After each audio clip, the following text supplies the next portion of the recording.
नमो अर्हन्ताणं नमो सिद्धाणं नमो आर्याणं नमो वज्रायाणं नमो लोये सवसाहूरं देव। मंगलमय मंगल करण वीतराग विज्ञान नमो ताहे आते भई अर्हन्ताद महान। ओम नमः।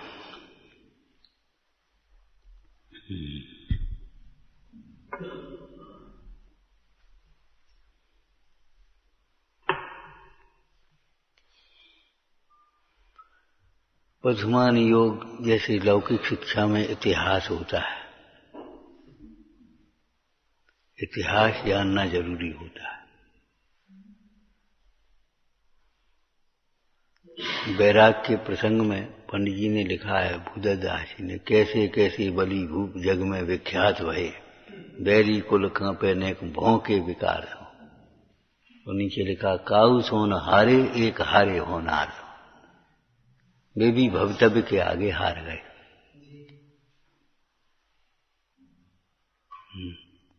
भोज ने क्या लिख करके दिया था, हे चाचा, इस पृथ्वी पर मानधाता युधिष्ठिर आदि बड़े बड़े राजा हो गए, ये पृथ्वी उनके साथ तो नहीं गई हैं, आप ये शायद सोचते हो आपके साथ जाएगी, तब तो मेरा घात करा रहे हो। इतना सुना और वह राजा सचेत हो गया, रोने लगा। मंत्री से कहा, सचमुच ये कार्य हो गया? महाराज, अब अगर मिले तो क्या करोगे? अरे उसको उसका राज्य देंगे हम।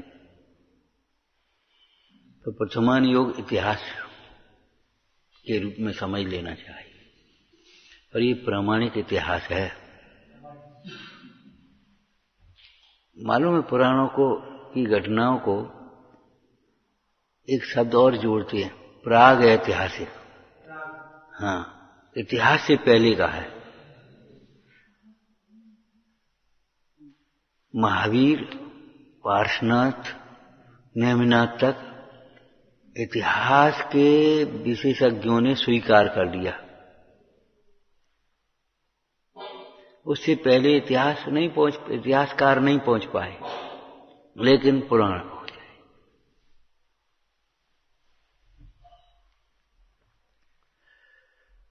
तो इतिहास भी सीखने के लिए है, शिक्षा लेने के लिए है। इतिहास में से कई बातें हमने आपको पहले बताई थी। देश पराधीन क्यों हुआ? क्या हमारी शक्ति कमजोर थी? हमारी ही फूट के कारण, राजाओं की विलासिता के कारण। लेखक कुछ भी लिख दें,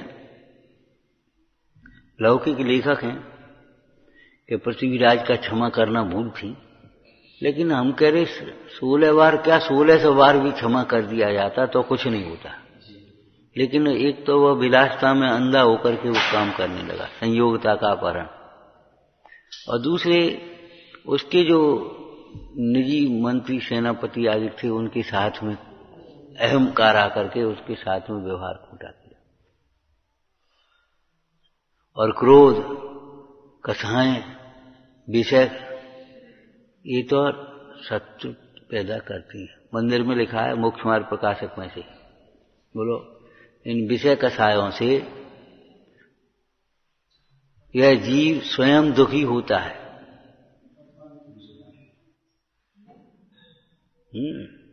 लोक में शत्रु पैदा कर देता है। अरे राम रावण की शत्रुता क्या थी, बोलो? एक सीता के प्रति जो उसका अनुचित राग था, वही तो राम को के प्रति शत्रुता को उत्पन्न करने वाला हो गया। बाद बाकी बताओ। राम की प्रशंसा करता था रावण। पद्म पुराण में युद्ध क्षेत्र तक राम रावण की प्रशंसा करता, रावण राम की प्रशंसा करता रहा। एक राम न्याय मार्गी है, ऐसा कहते। राम न्याय मार्गी, ये कहा।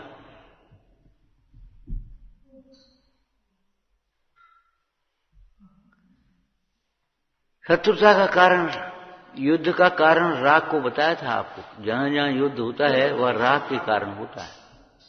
युद्ध में द्वेष होता है, लेकिन युद्ध का कारण राग होता है। एक दिन कहा था आपको, 2-4 दिन पहले ही, देखो प्रशस्त परिणाम भी हैं जब तक, तब तक समता नहीं होगी।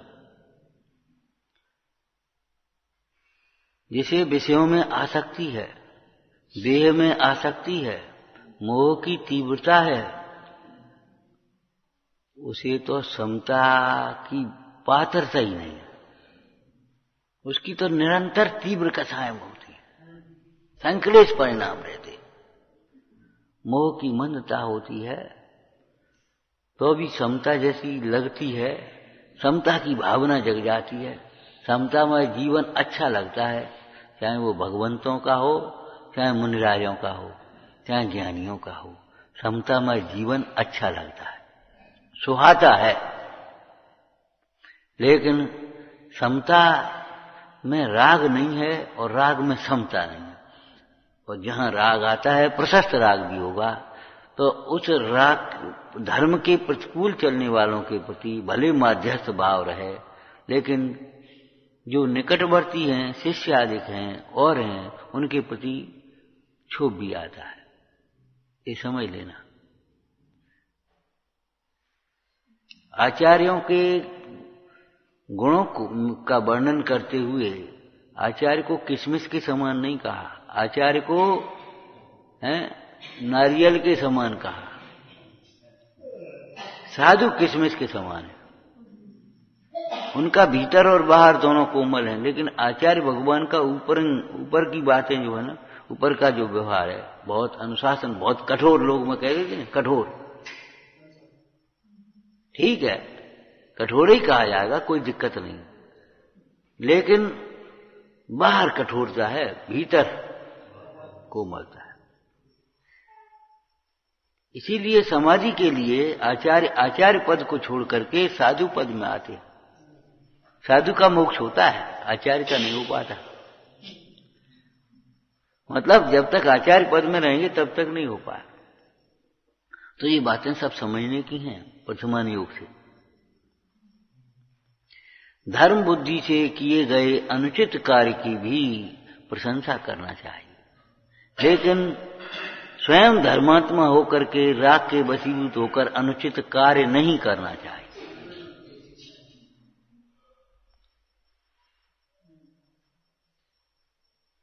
कभी राग की तीव्रता में हो जाए तो पद के प्रतिकूल कार्य किसका दृष्टांत दिया था? विष्णु कुमार का। और अज्ञान में किसका दिया था? ग्वाले का तपाया। और अभी काय का कह रहे हैं? वज्रकर्ण राजा अंगूठी। आज देखो क्या हो गया। हमने सवेरे एक बात कहा था, अज्ञानी की प्रभावना भी अज्ञानमय है। पेन में तो वो फोटो बना दिया, चाबी की गुच्छा में तो फोटो बना लटके फिर रहे हैं, पेंडुलम में तो लगा दिया, मतलब एक विवाह शादियों के में तो लगा दिया। इतने मतलब जाकर के पत्रिका ऐसे फेंक जाती हैं, कहीं कहीं बड़ा कुछ समझ में नहीं आता। अंकुश लगाना चाहिए। और ये राग तो अंधा होता है, समझ लेना चाहिए।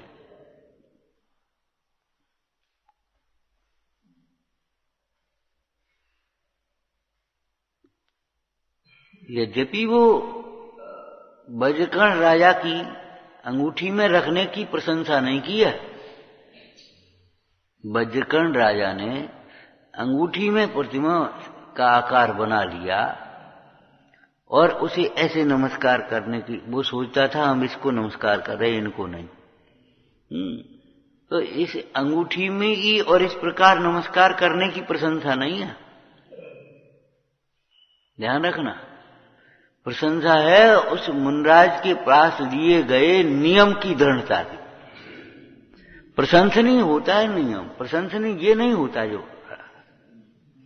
ज्ञानियों का भी राग प्रशंसनीय नहीं है, भेद ज्ञान प्रशंसनीय है, दोष प्रशंसनीय नहीं है। दोषों की जो निंदा कर रहा वर्तती है वो प्रशंसनीय है।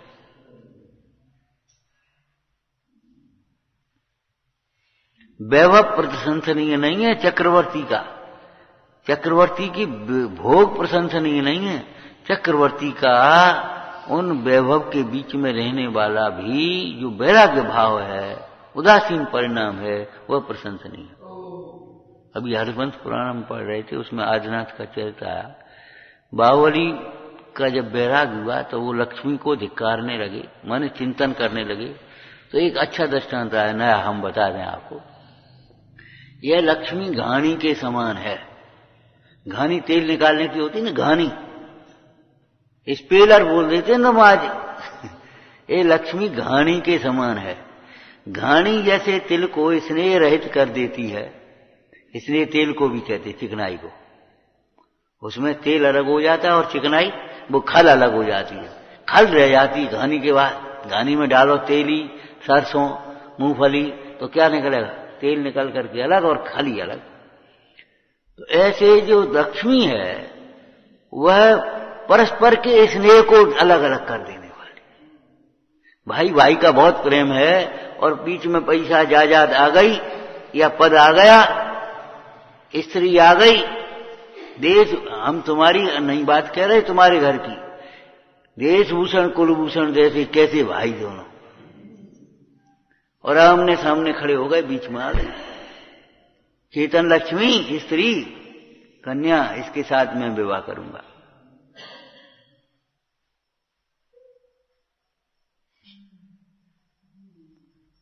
घानी के समान, जैसे घानी तिल की चिकनाई को अलग, स्नेहन को, स्नेहन बोलते हैं, स्नेह को अलग कर देती है, ऐसे ये भाई भाई के स्नेह को, पिता पुत्र के स्नेह को, साधर्मी साधर्मी के स्नेह को अलग कर देती है।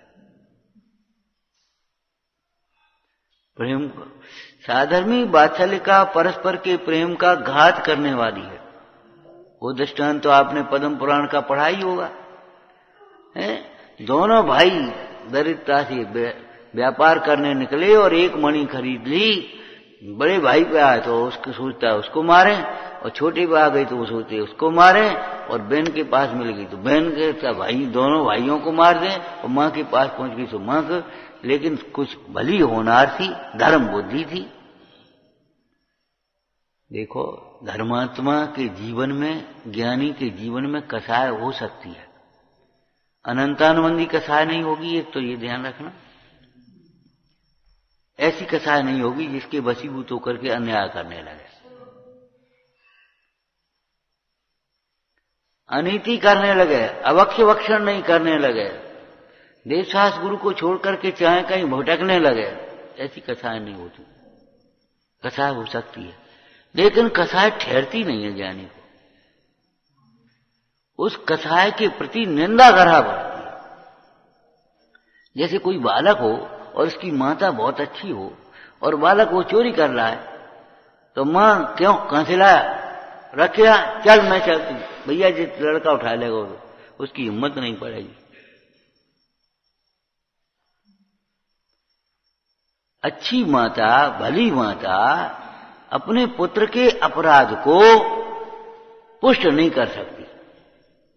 ऐसे ही जो ज्ञान है अथवा जिनवाणी माता है, वह हमारे दोषों को पुष्ट नहीं करती है, निंदा गराह कराती है। ये समझ, राग आ गया और ये अनुचित कार्य, जैसे विष्णु कुमार को भी राग आ गया, चलो भाई 700 मनराजों की रक्षा होती है तो अपन मुनि पद को छोड़ करके 52 वेश बना करके चलो इस तरह से कर लें। आ गया बात, और हो भी गया और रक्षा भी हो गई। लेकिन उसकी प्रायश्चित लेकर के फिर, ये है धर्मात्मापना। प्रशंसनीय क्या है बोलो? यदि राग आ जाए तो प्रायश्चित लेकर के फिर न स्थितिकरण कर लेना, ये प्रशंसनीय है। दोष बन जाए अपने से चाहे दूसरे से, साधर्मी से, उपगुहन करके स्थितिकरण करना, अपने परिणाम को स्थित कर लेना, ये है प्रशंसनीय।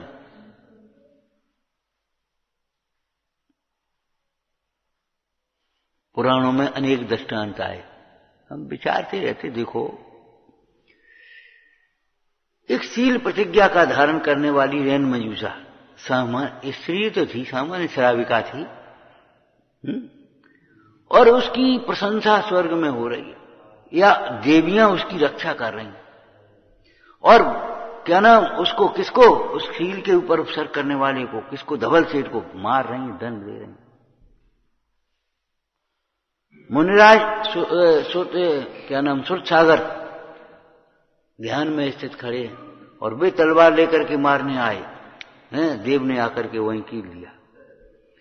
मतलब चौथे काल में भी कोई सब स्वर्ग के ही देव थे, वे तो नहीं। ये यक्षेंद्र और ये तुम्हारे ग्राम देवता, मनुष्य देवता, ये सब व्यंतराधिक होते हैं, तो ये भी इस प्रकार के कार्य करते हैं। और व्यंतरों के शब्द में एक शब्द लिखा है, व्यंतरा निरंतरा, व्यंतरा निरंतरा, समझ गए? सब जगह होते हैं, यहां भी सुन रहे हो, हमने तो अनुभव किया सारी बातें। वैसे ही कुछ कह रहे और वो सुन रहा है, और आकर के उस प्रकार का प्रक्रिया हो रही है। हमारा मतलब ये है, आकर के प्रकोप करने लगे, दंड देने लगे। कभी खोटा मन में भाव मत करना, कभी खोटी चेष्टाएं मत करना, कभी धर्म की निंदा मत करना, धर्मात्मा की निंदा मत करना, विघ्न मत करना धर्म कार्यों में, कभी मत करना। फिर तुम कहोगे जिका भाव।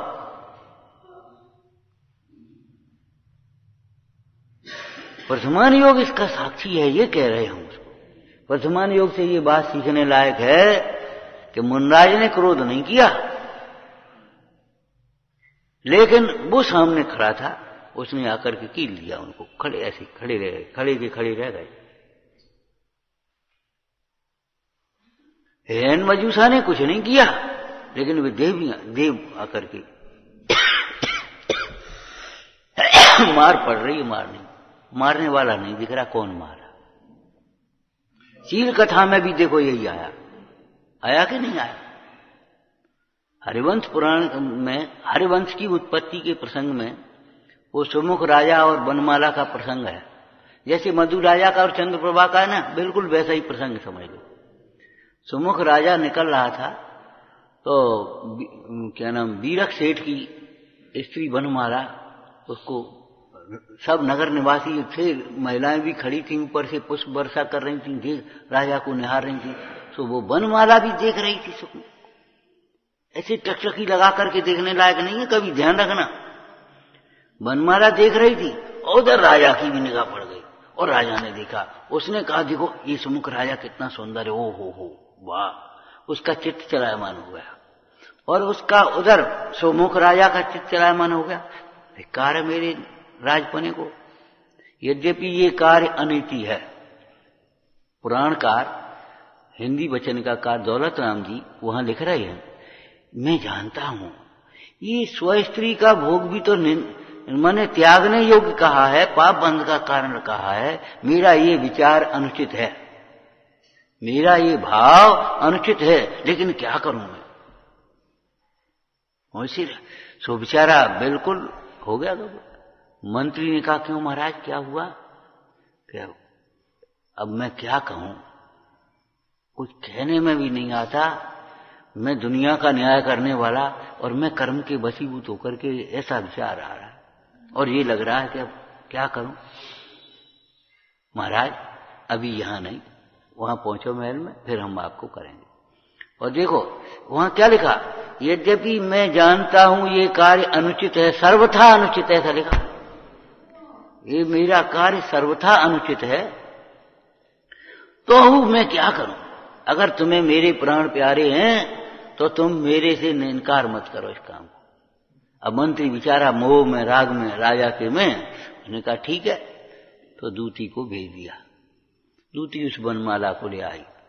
बनमाला भी अनुरक्त थी, सो दोनों जाकर के वहीं पटरानी पद दे दिया, वहीं रह गई। उधर बीरक सेठ जो था बेचारा स्त्री के विरह में पहले तो बहुत दुखी हुआ, फिर उसने कहा अरे दुखी होने से क्या लाभ। जंगल में चला तो मुनराज मिल गए। भली होनार है तो मुनराज मिलते हैं, सही सलाह देने वाले मिल जाते हैं। कोई खोटा कार्य करने जा रहे हों, बोलने जा रहे हों, विचारने जा रहे हों, और कोई रोकने वाला मिल जाए तो ये समझ लो भली होनार है। बेटा बैठ जाओ, वहीं बैठ जाओ, है सावधानी से बैठो, नींद ना आए। समझ में आया ना? हाँ, भली होनहार हो तो रोकने वाला मिल जाता है, और खोटी होनहार हो तो उसको तूल देने वाली मिल जाती। हाँ ठीक तो है। तो मुंडराज मिल गए, सो उसको बैराग जग गया, दीक्षा ले ली। दीक्षा लेकर के वो स्वर्ग में देव हो गया। इधर सुमुख राजा ने एक दिन मुंडराज को आहार दिया। उसके बाद फिर वो एक दिन दोनों से बिजली गिरी, दोनों मर गए, और जाकर के विद्याधर विद्याधरी हुए। वहां जाकर के राज करने लगे। दोनों का विवाह हो गया और पति पत्नी हो ही गए वे, और विवाह हो गया उनका भी अपने। इधर उस देव को ये विकल्प आया, कौन कहां से आया? अच्छा, मैं वीरक से। आओ जी, सुमुख राजा, मेरी स्त्री को इसने हरण कर दिया, और ये स्त्री भी इतनी दुष्ट है, मेरी सुध नहीं ली और ये भी वहीं रह गई। अब ये हैं कहां?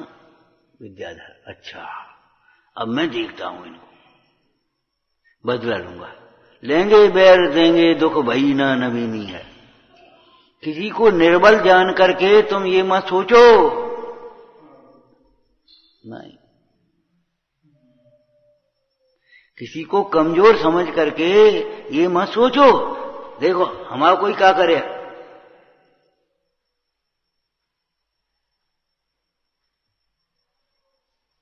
वो आया और उसने देखा, और आराम से दोनों के दोनों रम रहे हैं, मगन हो रहे हैं, कोई शुद्ध नहीं है।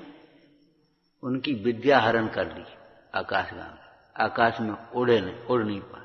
उनको उठाया और कहा, ए तुम जानते हो मैं वीरक सेठ का जी हूं, और तुमने उस समय मेरे साथ में यह अन्याय किया था, अब हम देखते तुम क्या करते हो, हमारा हो जाओ तैयार। और उनको दोनों को पकड़ा और लेकर के चला, और आकर के यहां चंपापुर की, फिर उसको दया आ गई थोड़ी होनार के अनुसार। अब ये नव यौवनवान हैं, और अपने क्या, छोड़ो इनको। जैसे प्रद्युम्न कुमार को उठा लाया था वो, और फिर चिल्ला के चलो अपने आप मर जाएगा, हम का मारे, ऐसे इसको सो जाकर के वहां चंपापुर में डाल दिया। और उस चंपापुर का राजा मरण को प्राप्त हुआ था, सो इनको राज दे दिया, वहां का राजा रानी बना दिया। फिर उनसे हरिवंश की उत्पत्ति हुई। कहने का मतलब ये हुआ। तो हमारा मतलब वर्तमान योग को देख करके क्या सीखना चाहिए? ये मत सोचो यहां कौन देखता है, यहां कौन सुनेगा तुम्हारी, तुम हाँ, नहीं, ये मत सोचना। धर्म धर्मात्मा के सहायक देव होते हैं। धर्म धर्मात्मा के सहायक देव होते हैं। इसलिए भैया अपनी परिणति को धर्म में लगाया ना, धर्म में, तो धर्म में लगो। कारण मतलब किसी की निंदा मत करो, किसी को कमजोर समझ करके उसके साथ अन्याय मत करो। अपने पद का, अपने धन का, अपने वैभव, अपने ज्ञान का, अपने क्रिया तपस्या का, अपने रूप का, अपने कुल का दुरुपयोग मत करो। नहीं, ये वर्तमान योग की शिक्षा है।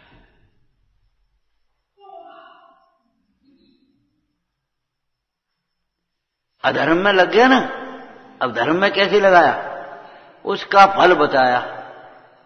अच्छा, फल एक ये भी चर्चा आई, थोड़ा फल, और फल किसी पूर्व उदय कर्म पुण्य के उदय का है, और वर्तमान में आरोप किया शील में।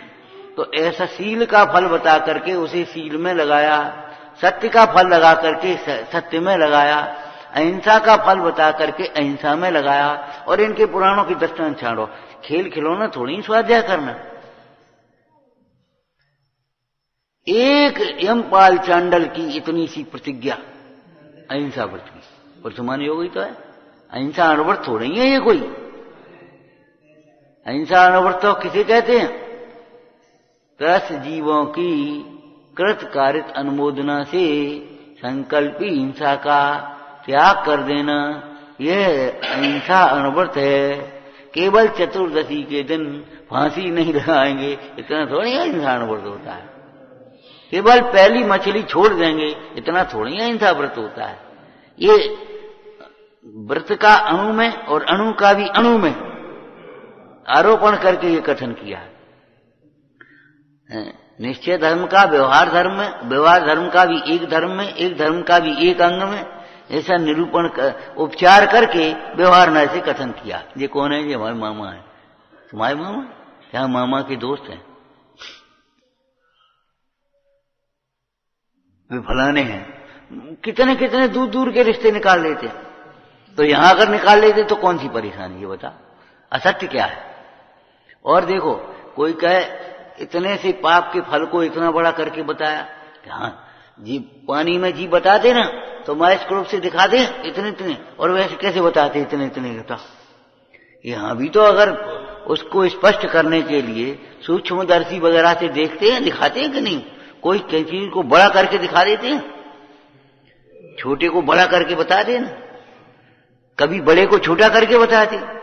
गंगा नदी नक्शा में कितनी बताएंगे? हाँ, और पानी के जीव कितने से, और दही में जीव कितने, और ये तुम जमीकंद में जीव कितने कितने कितने, और उनको माइक्रोस्कोप से देखेंगे, ऐसे दिखाई देंगे, ऐसे बिलबिला रहे थे नहीं हुए। चित्र देखा होगा तुमने, बना हुआ देखा? तो आज ये बताओ, अगर वहां उस प्रकार से दिखाएंगे तो यहां अगर दिखा दी तो तुम झूठ क्यों कह देते? बता। अभिप्राय ये है उससे बचाने के लिए, ये मत खाओ, इसमें इतने जीव होते हैं। खून की एक बूंद में इतने से प्रकार के इतने इतने बैक्टीरिया। माने खून का प्रयोग मत करो, खून मत पियो। जीवन के मोह से नहीं, खून का प्रयोग मत करो। हम तो पानी छानने वाले जीव हैं, पानी छान करके काम लेने। अब क्या करें वो जीवन? अरे जीवन तो जाएगा।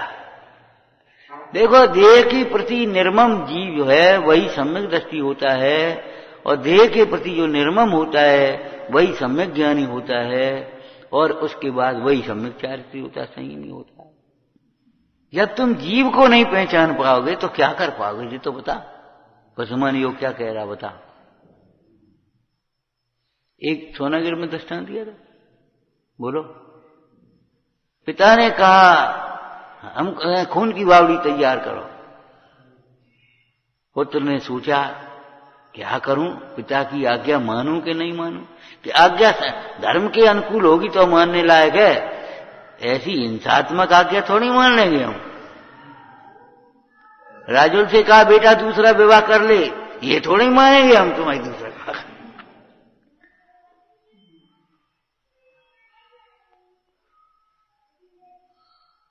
जंगल में मुनराज ने कहा उसकी आयु थोड़ी रह गई, नरक आयु बंध गई है, तो तुम काय को चक्कर में पड़े। कहने का तात्पर्य है ये प्रथमान योग शिक्षा लेने के लिए है। आपको एक बात कही थी, भूतकाल से शिक्षा लेकर के उसे छोड़ना, वैसे ही छोड़, भूतकाल को भूल जाओ, भविष्य की चिंता मत करो। ये स्वच्छंदता के अधूरे अधूरे वाक्य क्यों बोलते हो? भूतकाल से सीखो, भविष्य की प्लानिंग करो, जो ही नहीं मर जाना है, समाधि करना है। समाधि कैसे होगी? बातों से नहीं होगी। हमें प्रभावना करनी है, तो प्रभावना पेम्पलेटों से थोड़ी होगी, आयोजनों से और लाइटों से थोड़ी होगी। प्रभावना होगी अहिंसा से, तुम्हारी श्रेष्ठ आचरण से, तुम्हारे सत्य रूप वचन से। नहीं, वो झूठ नहीं बोल सकता। और बताओ पुराण प्रथमान योग में प्रभावना कैसे हुई? यमपाल चांडाल की अहिंसा से, एक प्रतिज्ञा के पालने से ही तो प्रभावना हुई। उस चोर के सत्य के त्याग से, वो असत्य के त्याग से ये घोड़ा रंग बदला और वो प्रभावना हुई। बताओ, शील के पालन से प्रभावना हुई, रात्रि भोजन के त्याग से प्रभावना हुई। अब बताओ प्रभावना कैसे हुई? प्रथमान योग में बताओ हमें तो।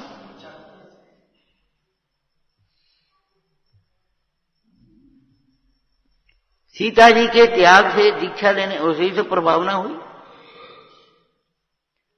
मतलब ये है, अगर पापों से तुम्हें भय नहीं लगा अपने भीतर, तो आपने समझना चाहिए प्रथमान योग पढ़ा ही नहीं तुम, आपसे भय लग जाना चाहिए। हाँ, हम फालतू निंदा प्रशंसा में पड़े रहते हैं। हम अपना समय कायम बर्बाद कर रहे हैं। हम क्या करते हैं? सवेरे भाव शुद्धि का प्रसंग चल रहा है। देखो, भाव शुद्धि माने मिथ्यात्व का भाव पूर्वक कसायों की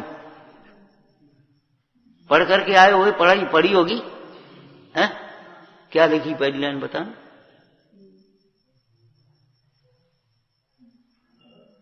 अरे थोड़ी बहुत मिलती जुलती बोल दे, हमने तो सुनी है, पढ़ी नहीं भैया। ये पढ़ रहे थे हमने अब तुम पढ़ो, बोले ये शुद्धि पढ़ ले, हमने शुद्धि पढ़ लो, हमें क्या फर्क पड़ता है, हमारी तो सब शुद्धि है, बोलो। तब उसमें वो लाइन पर हमने ध्यान दिया, क्या मोह कर्म के क्षयोपशम से, मोह कर्म के क्षयोपशम से। शुद्धि माने सम्यक, हमने कहा था ना, केवल निर्मलता विशुद्धि कथा मंद ऐसे नहीं, सम्यक होना। जो प्रथम की परिभाषा लिखी है ना, प्रथम संवेग अनुकंपा से, प्रथम की जो लिखी ना, वो यहां शुद्धि की परिभाषा में। मिथ्यात अनंतानुबंधी कसाय के अभाव पूर्वक शेष कसायों की मंदता होना, वो प्रथम है। ऐसे ये भाव शुद्धि लेना चाहिए। माने मन में कभी किसी के प्रति अन्याय का विचार भी नहीं आना, कभी किसी की बुरा विचारने का भाव भी नहीं आना। उस दिन कहा था, सोनागिर में भी कहा था, यहां भी कहा था, क्या देखो, बुरा विचार नहीं करोगे तो तुम्हारे जीवन में कभी बुरे दिन नहीं आएंगे, और अगर बुरे विचार करोगे तो बुरे दिन आने में देर नहीं लगेगी। क्यों? ये सब अनित्य हैं, असर है। ये भ्रम में मत रहना, ये चलती झंडी की इसकी खड़ी रही।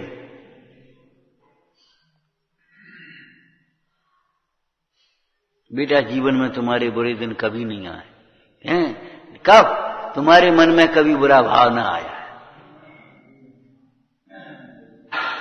शंका, देव शास्त्र गुरु के स्वरूप में शंका न हो जाए, तत्वों के स्वरूप में शंका न हो जाए, अभिमान न हो जाए, वांछा न हो जाए भोगों की, धर्मात्मा के दोष को देख करके भी गिलानी न हो जाए। हम कह रहे हम उन गुरुओं के शिष्य हैं जिनके सामने भील आ गया, चोर आ गया, चांडाल आ गया, उसने अपनी छिपा करके नहीं हम जिए हैं, उसने अपनी कह दिया, और तो भी उनको हे तू भग जा ऐसे नहीं कहा, तो अभी उसको धर्म मार्ग में लगाया, आशीर्वाद दिया, गिलानी नहीं करी।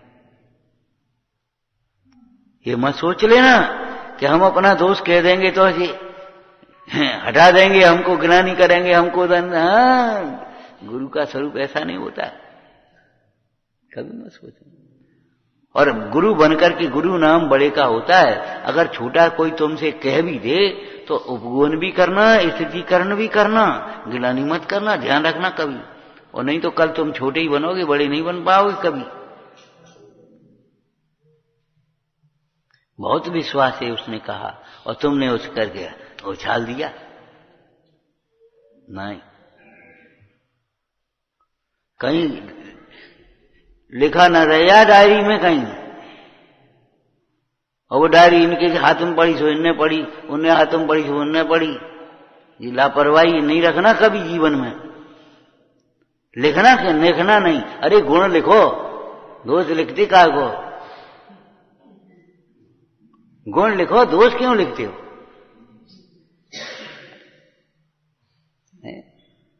अभी तो चर्चा चल रही, बोले हम में बहुत दोष है, हम तुम कहोगे हम में बहुत दोष है, और हम कहेंगे तुम में बहुत गुण है। सच कहते हैं। क्यों? अगर गुण नहीं हो तो दोष को स्वीकार कैसे कर पाएगा? जो दोषवान होगा तो वो कभी नहीं कह पाएगा हम में बहुत दोष है। सर्वथा अगर दोषवान होगा वो नहीं स्वीकार कर पाएगा, हमारी गलती क्या है ये कहेगा, अकड़ेगा।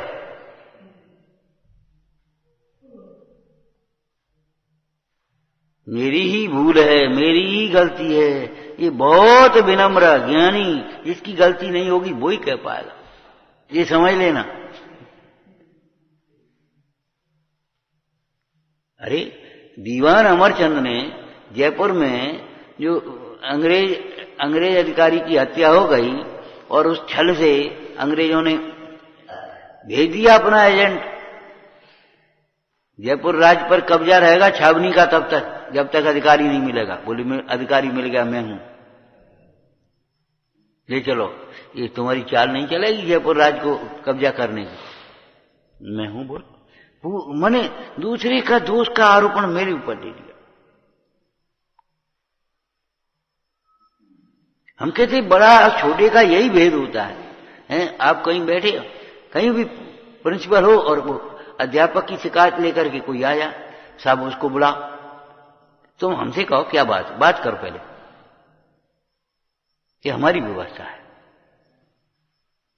हम कह रहे मां बच्चा गलती करके आया, भीतर ऐसे छिपा लेगी और वो कहां है निकालो, और वह ऐसे, अब वो बच्चा है, हो गए, हम समझा देंगे, हम करेंगे, वो सामने नहीं आने देगा। यही तो बड़े का बड़प्पन है। बड़े बनो, शरीर से नहीं, अभिमान से बड़ा नहीं होता कोई।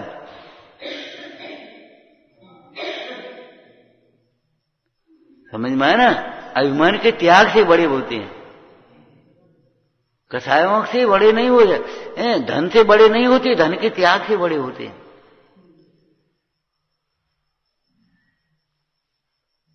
वैराग्य से बड़े होते हैं। बताओ काय से बड़े होते हैं? ज्ञान कहे नर सो ही बड़ो। बताओ क्या लिखा है? बताओ, ज्ञान कहे नर सो ही बड़ो, मिथ्या तो तजय शिव मार्ग। शिव मार्ग में आ गया, अब बड़े हो गए। हम ये कह रहे बाहुबली छोटे थे, भरत बड़े थे, और जब बाहुबली दीक्षा लेकर के चले गए, बड़े हो गए। बड़े होने का तरीका देखो। सबरे छोटे भाई दीक्षा लेकर के गए और सब बड़े हो गए। चक्रवर्ती भरत सबकी वंदना कर रहे हैं।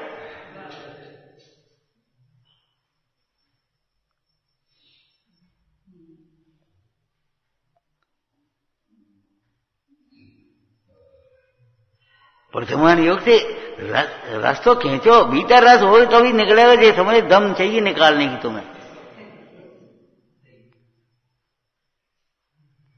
हम ये कहते हैं, क्या कहें तुम्हें, क्या हो गया? आदमी खली में से तेल निकाल ले, तो आजकल के जमाने में तो खली में से तेल निकाल रहा है, मिट्टी में से तेल निकाल रहा है। कितने पेट्रोल तमाम खोज खाज करके कितना तमाम चीज रख ली नहीं, और तुम गुण ग्रहण नहीं कर पा रहे। जोंक बनोगे, जोंक। अगर दोष ग्रहण करते रहोगे तो जोंक बनोगे, ध्यान रखना। ये सबरी तुम्हारी सकल सूरत सब खत्म हो जाएगी। सबरी पद प्रतिष्ठा धन वैभव रूप, ये सब अनुकूलता भूतकूलता सब खत्म हो जाएगी, जोंक बनोगे।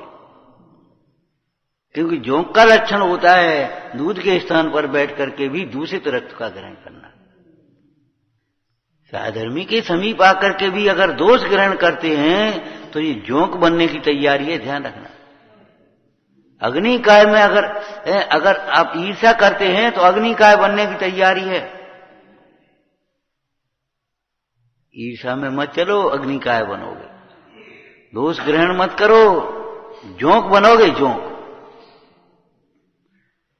तो साहब झूठी लिखी है, जोंक डरावे के लिए कह दी, डराने के लिए नहीं कह दी है। नहीं तो तुम बताओ जोंक कौन से परिणाम से बनते हैं? ये जोंक बने हैं वे भी तो जीव हैं, अग्निकाय को जीव होते हैं, तो कोई स्पेशल अलग से होते हैं क्या? ये पंच परावर्तन में जो परावर्तन होता है तो जोंक के जीव कैसे बनते होंगे? छल मत करो, चालाकी मत करो, लोमड़ी बनोगे जाकर। तिर्यंच में भी अलग अलग क्वालिटी है। सांप बनोगे, बीछू बनोगे, डंक मारोगे तो।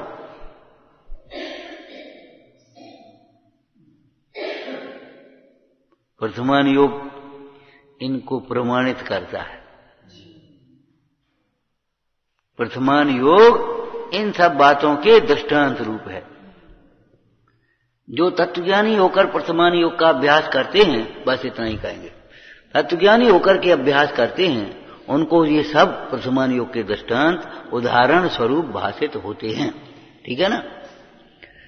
अब हम क्या कह रहे हैं, तुम्हें अगर वे उदाहरण स्वरूप भाषित नहीं होते हैं तो समझ लेना चाहिए हमें तत्वज्ञान नहीं हुआ है। बिल्कुल ज्ञान का मद है, ज्ञान बिल्कुल नहीं, कतई। तुम्हें ये लगता है डराने के लिए लिखे, जो ही लिखे हैं ये तो वैसे ही है, पुराणों की भाषा है। हाँ, ऐसा नहीं है भाषा, ये वीतरागी निर्गंथों का उपदेश है, ये वीतरागी निर्गंथों का उपदेश है।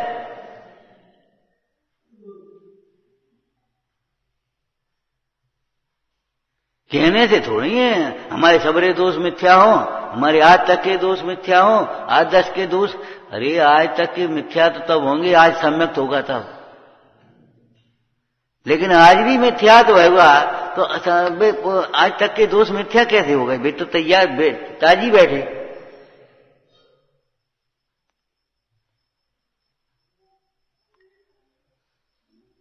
तो धर्म बुद्धि से भी कोई अनुचित कार्य करने वाला हो तो उसकी प्रशंसा की जाती है। बालक तोतला भी बोलता है, अशुद्ध भी बोल देता है तो उसकी प्रशंसा करते हैं, परंतु स्वयं अशुद्ध नहीं बोला जाता। समय सार की 8वीं गाथा पढ़ लेना। क्या म्लेच्छ को समझाने के लिए म्लेच्छ भाषा बोली जाती है, हम इसको दूसरी भाषा बोल देते हैं। बालक को समझाने के लिए बालक की भाषा बोली जाती है, परंतु स्वयं बालक नहीं बना जाता। कोई प्रौढ़ आदमी है, बताओ बालक बन जाएगा? बालक को समझाने के लिए बालक की भाषा बोलेगा, बिल्कुल ठीक ऐसे ही बोलेगा। बालक की भाषा समझ गए होगे हैं?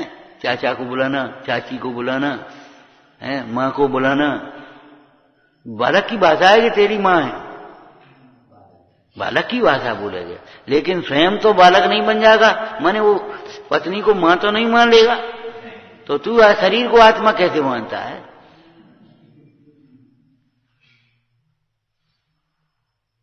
तो उस राग भाव को, उस कार्य को धर्म कैसे मान लिया है? उस कार्य के करते हुए भी उसके अंदर में जो मुनराज के प्रति दृढ़ता थी, हम नियम लेकर के आए, अब क्या हुआ?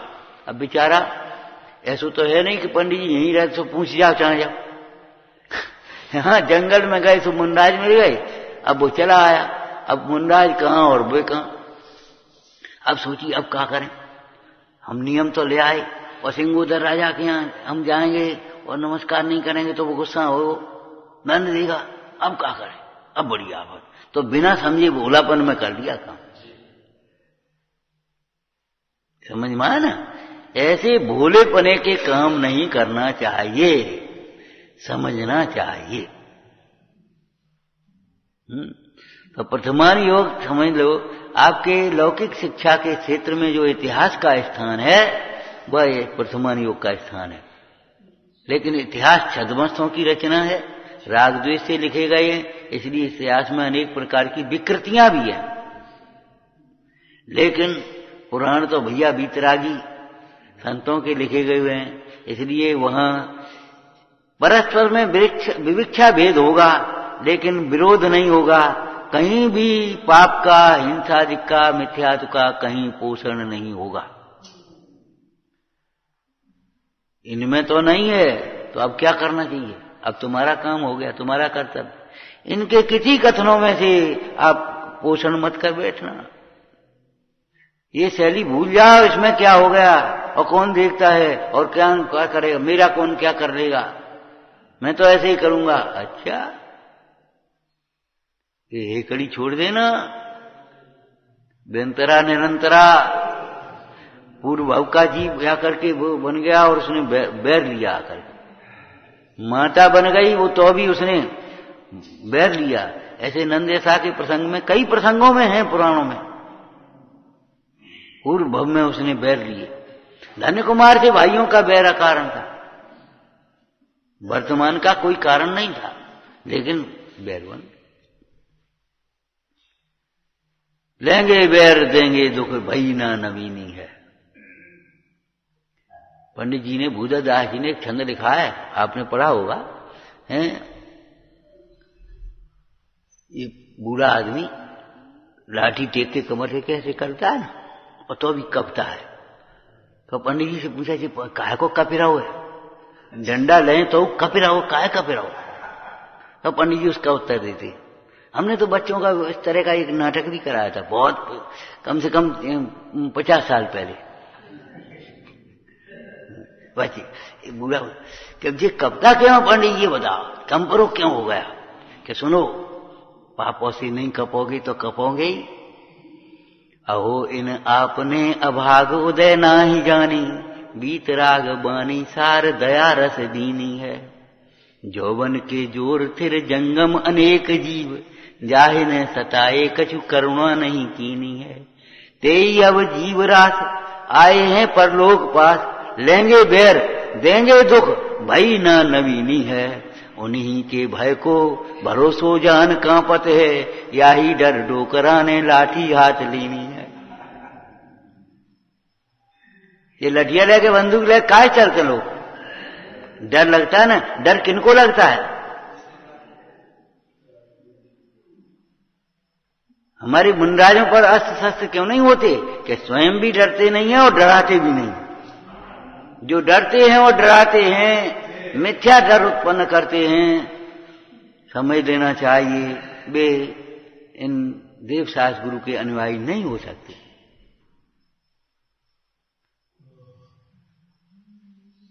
भय का वातावरण बिल्कुल नहीं बनाना चाहिए, कतई। चाहे घर में हो, चाहे संस्था में हो, चाहे मंदिर में हो, चाहे समाज में हो, चाहे देश में, कहीं भी भय नहीं हो। समझ का वातावरण तैयार करो। ओम नमः। हे जिनवाणी भारती तो जपूं दिन रैन, जो तेरी शरणा गए सो पावे सुख चैन। या वाणी के ज्ञान से तुझे लोकालो, सो वाणी मस्तक नमो सदा देत हूँ धो।